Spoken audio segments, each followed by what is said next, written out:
de quem o Airbnb tem medo? O Depois das 6 está começando agora. Gabriela Otto, eu adorei esse fundo de tela seu, Você viu em tua homenagem? em minha homenagem. E o meu fundo de tela é um fundo que eu deixei a nossa querida bibliotecária de lado, e agora é Outono em Paris, que eu acho que é uma das épocas mais lindas para se visitar O Paris. máximo. E como eu não estou em Paris, eu estou homenageando os Muito nossos bem. telespectadores. Bom, a gente vai falar sobre um tema que é recorrente, já fizemos vários programas Sim. sobre esse tema do Airbnb, e eu acho que merece um novo programa, porque o Airbnb depositou lá na SEC, que é o Security Exchange Commission da Bolsa da Nasdaq, né, a entidade reguladora do Stock Exchange americano. Eles depositaram um documento que toda empresa que faz IPO é obrigada a depositar, que é o documento que eles chamam de S1, que conta toda a estratégia que eles pretendem colocar em prática a partir do momento que eles se tornam uma empresa pública, né?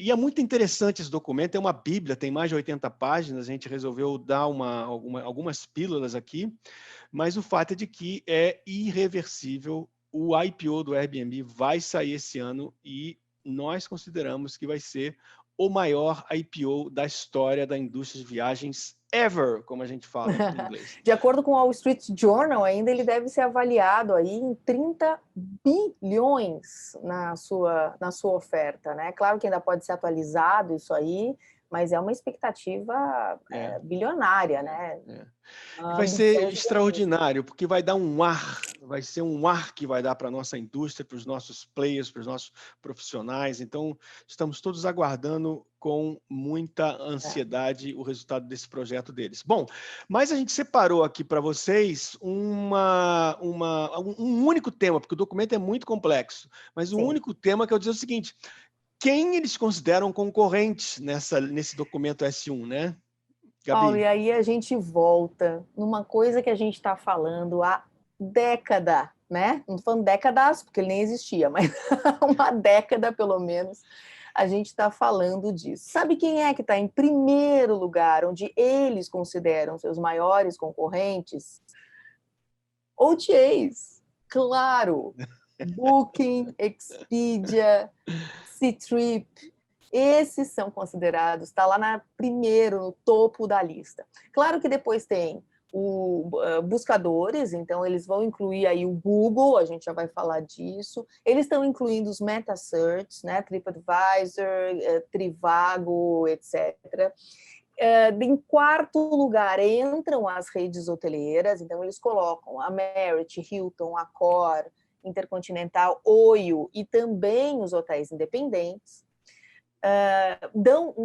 Exaltam, né, de forma bem nichada os concorrentes chineses de aluguel de curto prazo, que estão fazendo coisas incríveis, inclusive com apps, super apps, que são vários tipos de serviços, que você não precisa sair do aplicativo para ter vários tipos de serviços. E também as plataformas, várias plataformas de experiências.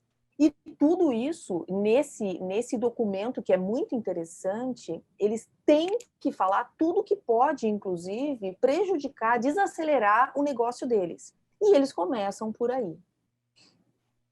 É muito legal, né? É um documento muito interessante. Em resumo, todo mundo é concorrente da gente. Todo mundo! Não, e assim, eles são muito claros em dizer, olha, os nossos concorrentes estão adotando aspectos do nosso modelo de negócio. Ou seja, estão nos copiando. Agora, no momento que aumenta a concorrência, pode resultar, sim, numa redução de hosts, de guests, né? Pode desacelerar o nosso crescimento e pode impactar o nosso resultado operacional e a situação financeira. Então, eles têm que ser, nesse documento, eles têm que ser muito realistas em relação ao que está acontecendo, né? Isso é bem legal, assim, bem interessante. É bem interessante porque esse romantismo, essa alquimia da origem do Airbnb, que era de um lado, os clientes que não tinham local para ficar ou porque não tinham grana para ficar, e do outro lado, os hosters, né, que eram aqueles que gostariam de botar o seu quarto, né, ali da sua casa para alugar, da origem, né, da essência do Airbnb, isso não existe mais, isso acabou, né? Uhum. Isso acabou. Isso hoje é uma indústria altamente sofisticada, que todo mundo foi para ela, né? Essa parte da sharing economy, ninguém mais fala da sharing economy. Não. Hoje, por exemplo, de todos os listings do Airbnb, eu acho que eles têm mais de 2 milhões de listings na plataforma deles, desses carinhas lá da origem, lá da sharing economy, só representam 20% da oferta deles. 70% da oferta do Airbnb é constituído de gente profissional, de gente que administra, né, um cluster de oferta e que coloca na plataforma para distribuir. Então, assim, claro, todo mundo está indo para essa corrida de ouro, né? Outro dia vi um dado interessantíssimo da Transparency, que a gente vai falar daqui a pouquinho, e diz que 70%, hoje 70%, a Booking já está fazendo 70% do volume de reservas da Airbnb apenas dentro do segmento de short-term listing, né? Então, claro que todo mundo é concorrente dos caras, porque está todo mundo querendo morder esse enorme segmento do vacation rental, né? Não, e além disso, desses super hosts profissionais, eles ainda falam que a maior parte da oferta deles é de propriedades de hotéis pequenos que tem 2 a 20 anúncios. E está crescendo constantemente. Então, assim, é surreal, né? As análises, os números. Agora, vale a pena também para falar aqui o que eles consideram com relação ao Google. É interessante, porque a gente sabe, né, que a gente estava comentando antes, que o investimento deles no Google, comparando com as OTAs, nem se compara, é peanuts, né, comparando com o que as OTAs oferecem.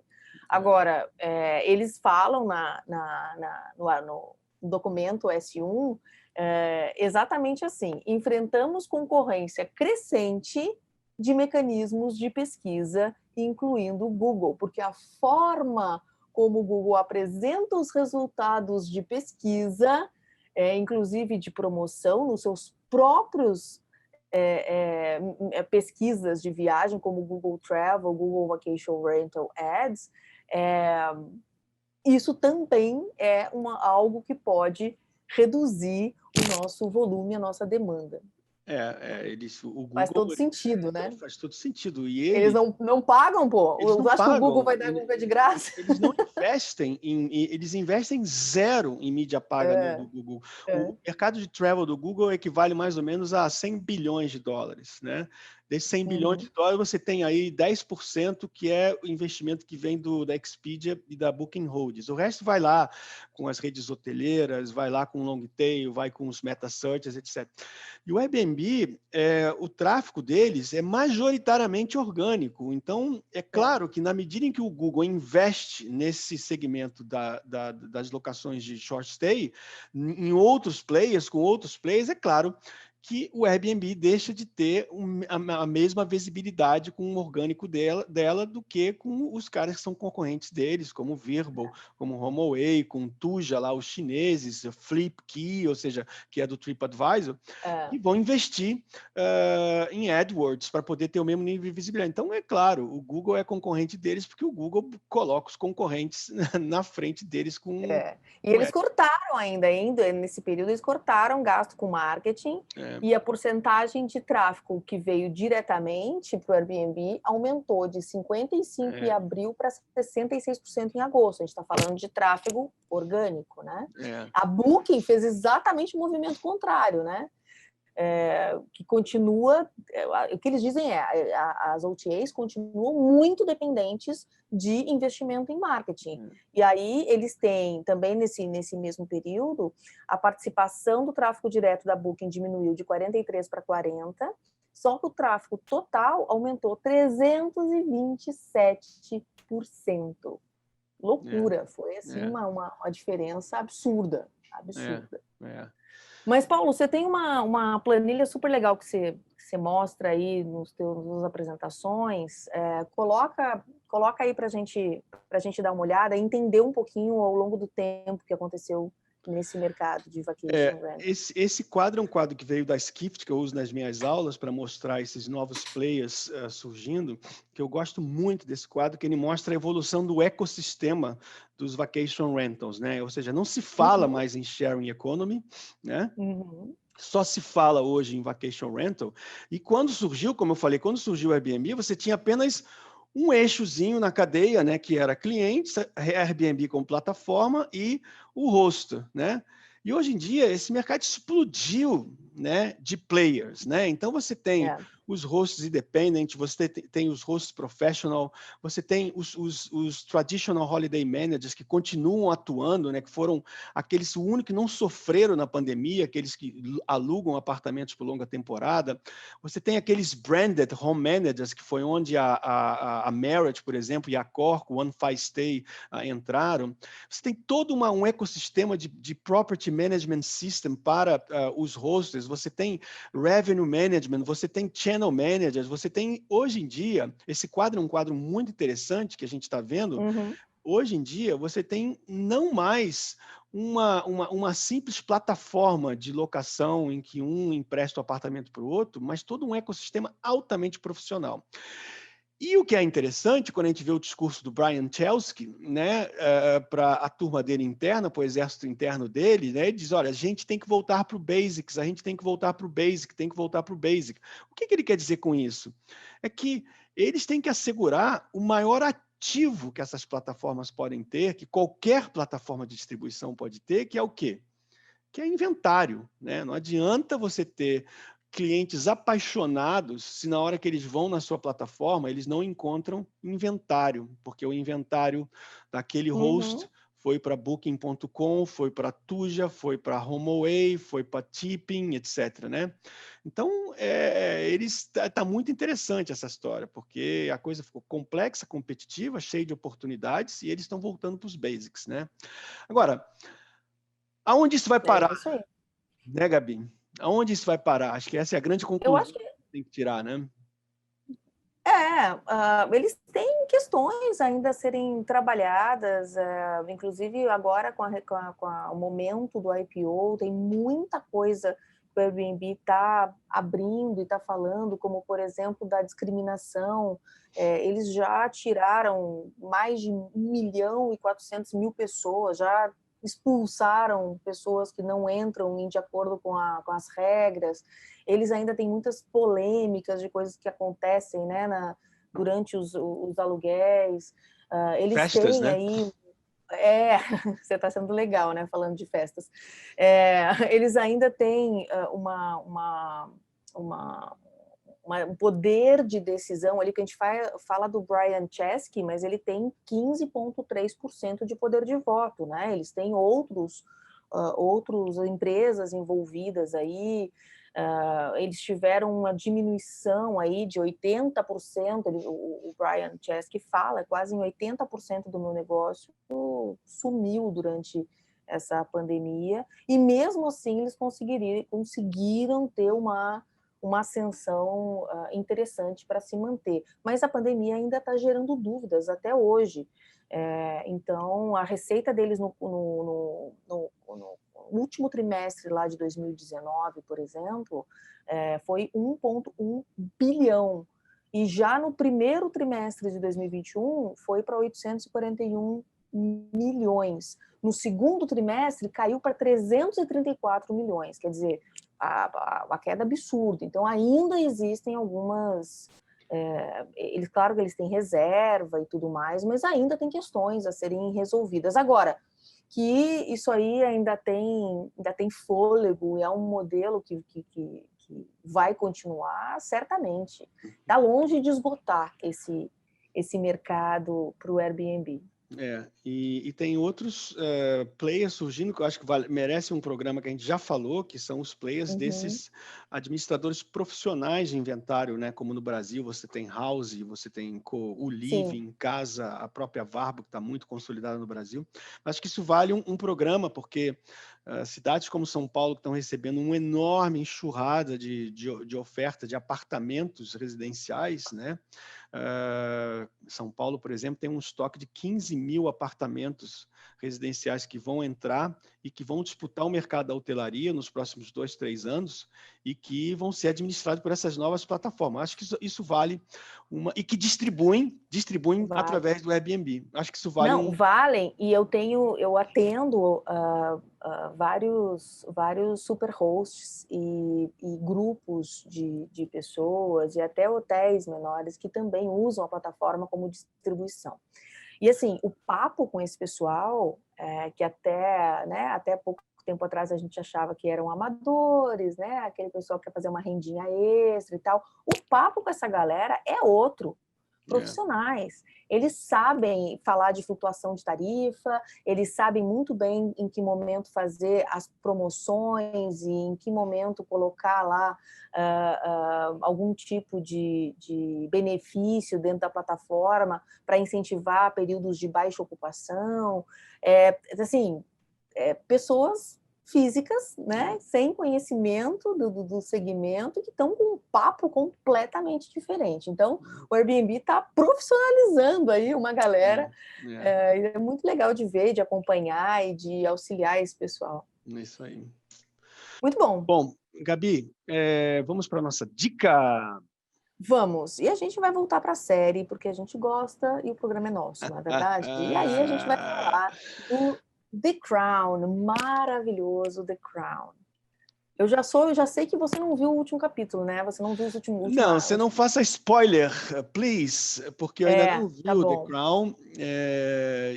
No geral, o que você está achando? Qual é a tua percepção? Eu tô louco para ver essa quarta temporada, porque o trailer ele é fantástico, né? E eu só quero ver a performance da Emma Corrin, que ela está fazendo a princesa Diana, né? Então é o único personagem que eu estou aguardando ansiosamente para ver a performance dela, porque no trailer ela está realmente fantástica, né? Então, eu acho que realmente o The Crown é uma temporada, vamos dizer, toda a série ela é fantástica, né? Figurino, né? Roteiro, os personagens e você já viu a 4, né? A temporada 4? Eu já vi e eu também ressalto a Gillian Anderson, que faz a Margaret Thatcher.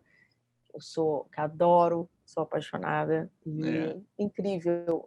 Claro que como uma fã da Margaret Thatcher, eu acho que ela poderia ser representada de uma maneira ainda mais forte como ela era, ainda mais a importância que ela teve, o tempo que ela ficou no poder, como ela pegou e como ela deixou a Inglaterra.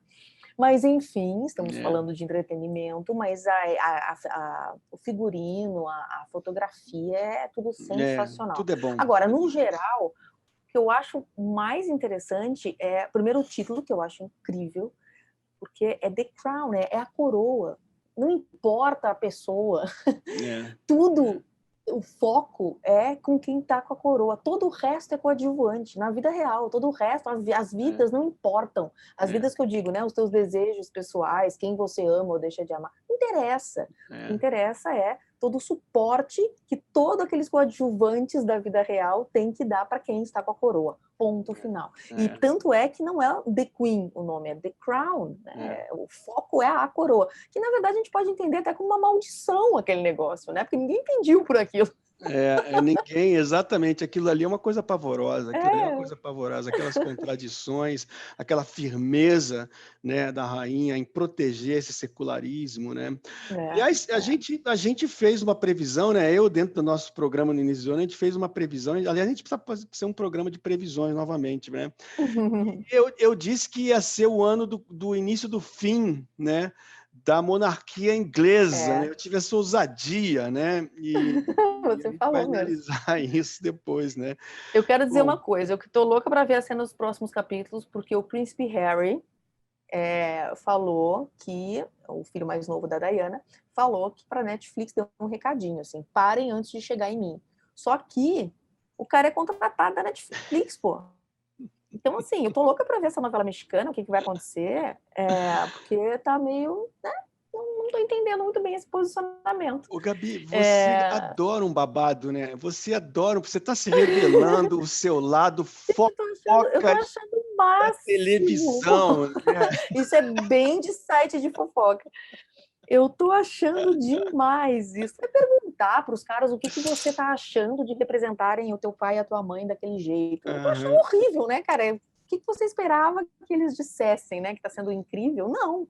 Gabriela Otto, olha, eu convido todos os seguidores, os milhares de seguidores da Gabriela Otto, a seguir o nosso programa até o fim, porque você vai ver que ela tem uma capacidade de saber sobre as fofocas dos artistas e da realeza, que é impressionante. Não, eu sou daquelas, quando eu vejo uma série, um filme, eu gosto, eu vou procurar o que é real, o que não é, eu fico vendo ali todos, e eu fico, inclusive, eu vi os documentários que vieram depois disso para falar real mesmo, do que era real, o que não é. Sou a louca das séries. Bom, Gabi, é isso. Muito bom. Então, fechamos. Um beijo para ti e a gente se vê no próximo programa. Não esqueçam de dar um like e seguir o nosso canal. Curtam, comentem e se inscrevam aqui no canal. Um beijo, Gabi. Tchau, tchau. Beijo. Tchau.